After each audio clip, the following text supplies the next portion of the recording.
Welcome to the Business Spotlight series. My name is Kay Cote, and I am your podcast host of the episode today. And today on the show, we have Luke Richards, founder and director of Black Cat Entertainment, joining us. I'm so excited to dive into his story, sharing about his business and what it takes to really own and operate a business.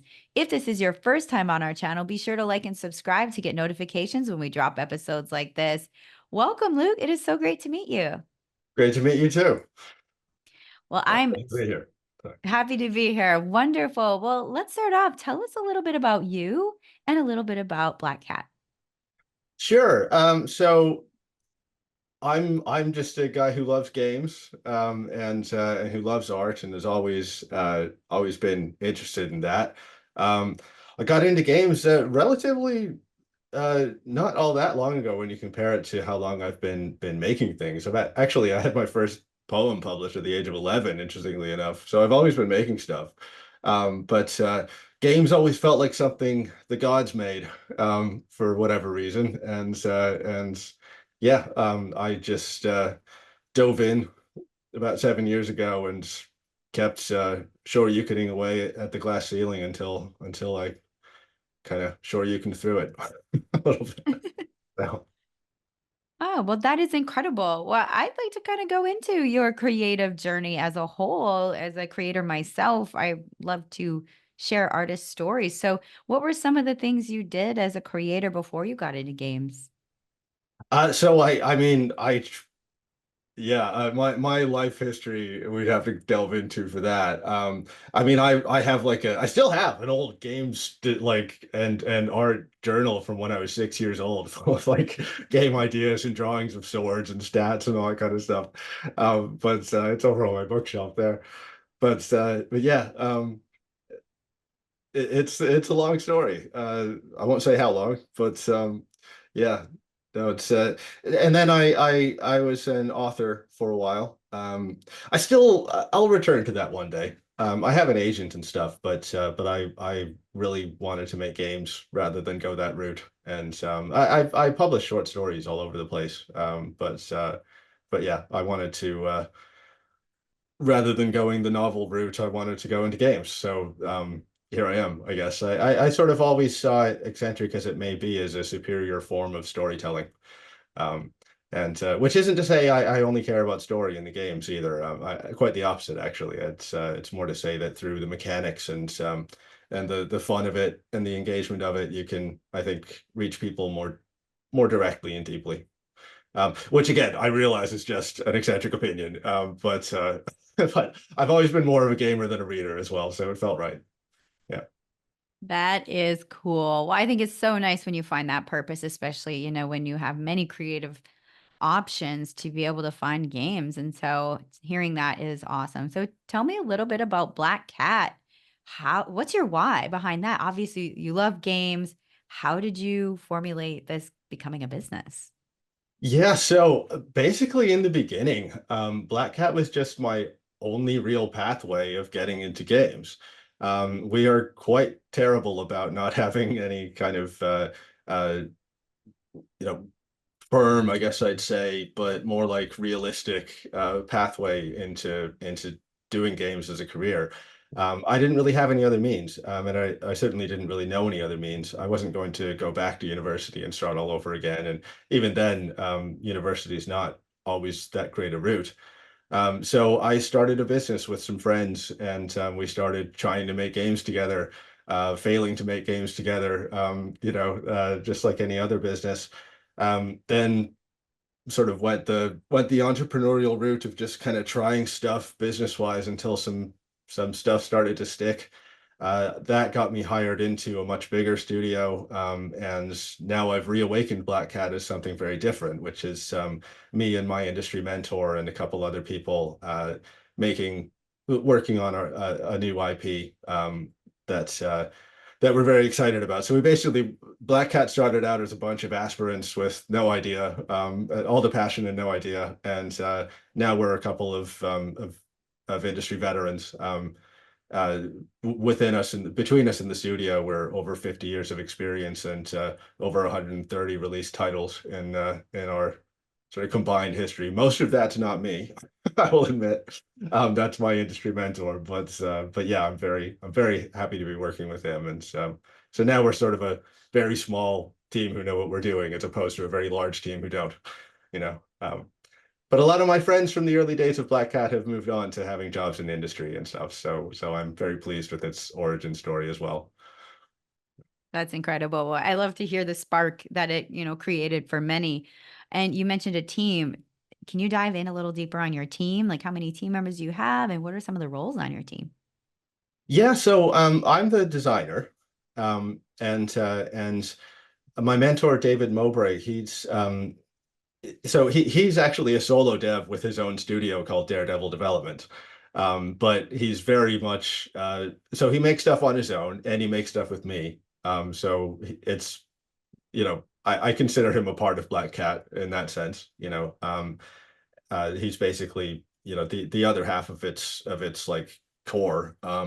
But also there are two artists working with us, both of whom are great, and a musician who's keen to dive in once we're ready for sound effects and music, and yeah, the process is going really well. We're on track with the prototype we're creating, and so yeah, I mean they're kind of the artists are they're not employees. It's a rev share basis, but they're really engaged and they're very, very good at what they do. So I hope that answers your question. Oh, definitely, Yeah. definitely. Well, so you're building a prototype. Do you have kind of a launch date for that, or what's your timeline on your prototype right now? The prototype will be completed in mid-spring. Okay. Um, and can you talk about what kind of game it is, or is it secret? No, I'd be glad to. So I mean, I won't say everything, of course, but basically, I love Japanese RPGs, and I have both a profound love and hatred of roguelikes. So, um, to me, maybe I am saying too much already, but I feel like a kind of fusion of certain types of games that I love, but would kind of have always kind of wished as a player were done a little differently, and my love of storytelling through the medium of a character, which is what you typically see in a Japanese RPG and typically don't see in the West. Um, Mhm. there's there's an idea that I was always very passionate about, and it's a good first idea as well. That's something you learn from experience with games is what ideas are tenable for creating in what time frame with who. So it's not the only thing I wish I was working on right now, but it's the sensible one. And Yes. Oh, that's incredible too. So when it comes to, creating this game, how are you funding for it? Is it like, is it seed funding or how does that side of things work? so it's self-funding. Now, this is Okay. a difficult thing in games if you want to break in. The conversations you wind up having with publishers and funders are very different when they ask you how much money you want, and you say, "Well, I don't really need any actually, because we're doing it anyway." So it's more of a question of it becomes more of a like mutual nice discussion rather than trying to pitch something. I Mhm. just got back from Malta. That's where we talked on the phone. I was at PlayCon and I had some lovely discussions there. But again, it's we don't we don't need that help. Mhm. It would be nice to be able to offer the artists more security with us, but they don't really need it either. They're working with us part-time while they've got their jobs, and David and I both have enough security to do this for more time than we have to, and so yeah, we're driven by that typical psychopathic urge that all artists and entrepreneurs are driven by, that self-belief that we're we're going to do this, and the thought of it not really succeeding almost never occurs to me. So Well, say this thing does take off, which I believe it will. What are your plans? Like, say this thing goes viral or you really get into that. Are you going to develop more of a team? Like, what does your next like 2 to 3 years look like? yeah, so well, I've got other games that are in the plan. So that's the other thing about doing this, where we've experienced the sort of the joys and the nightmares of being developers. So we very much know what game we're making next and what game we're making next after that. And it's Okay. all about sensible things based upon reasonably predictable amounts of growth. So if it goes viral and suddenly we've got more than we know what to do with, then great. But I'm not planning for that. And even then, there's a sensible way of sort of presenting yourself as a creator to fans, and you don't necessarily want to go, here's a 2D clever mechanics, fun and narratively rich game, and then all of a sudden here's another cinematic action platformer number 1078, which everyone's sick of anyway. And you know so it probably wouldn't change that much about what I do next, actually. Mhm. Long-term goals. I would like to become a sort of mid-core studio. I mean, I can tell you my studio sort of heroes. I'd love to become like the West's Vanillaware, and then eventually the West's Monolith Software. That's like the big dream. They're still small enough that they can have an artistic vision rather than a corporate vision. So that's sort of that's like the end goal dream of it, if you will. I don't want to go bigger than that. Um, Mhm. but but yeah, I mean, quite happy being a small. It's more like being a band than being a company in a way, being an indie creator, and I'm quite happy with that at the moment. Oh, I really love that analogy, especially because like being in a band, yeah, it's like, yeah, the indie creator vibe, that is super cool. So, looking towards, your marketing pursuits for your products, how do you go about marketing? What's like been some of the biggest success points for your marketing to your customers? Well, so again, the actual creation of a finished game is going to be a new thing. Mm-hmm. I haven't really tried to jump over that hurdle yet.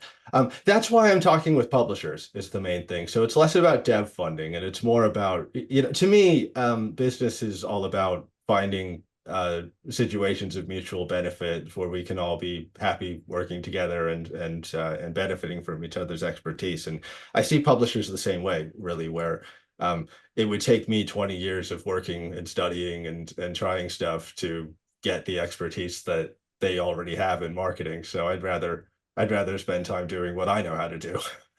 Um, when it comes to other stuff, yeah, because we run an educational venture as well and have done for a long time. Black Cat also did that. Um, that's been more about like going to conventions and meeting people and again kind of finding partners who are happy doing that side of stuff for us. So that's going to be a thing, I know.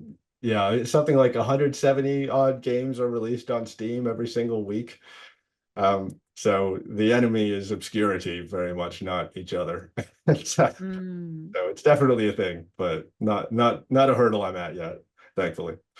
Yeah. That's good. Well, I'm super excited for what you produce, and this has been such a fun conversation. I would like to go into a fun portion of the conversation where we talk about a rapid fire questions. Where I ask you four questions where you answer very top of mind. Oh God. Okay. All right. So, question number one is, what is a key to success for you? Um, I'm still figuring that out. And I think I'll always be figuring that out, and that's kind of the point. But Love that. That's very honest, and I think we're all kind of, if you think about it, that's really where we all are, isn't it?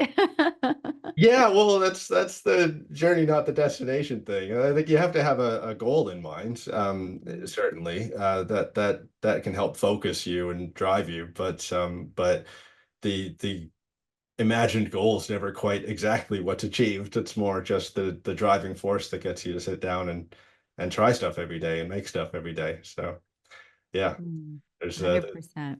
yeah. What is a piece of advice you have for other business owners? I'll give you one from actually I'll give you two if that's okay. Off the top of my head, I do that. Business owners just starting out, I'd say just keep trying stuff. Would be my thing. The the first period of a business is always just trying stuff, and you never know what's going to stick.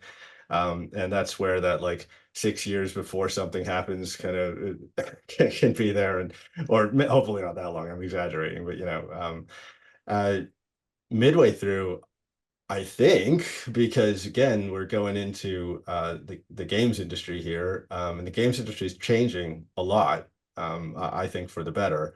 Um, have a vision.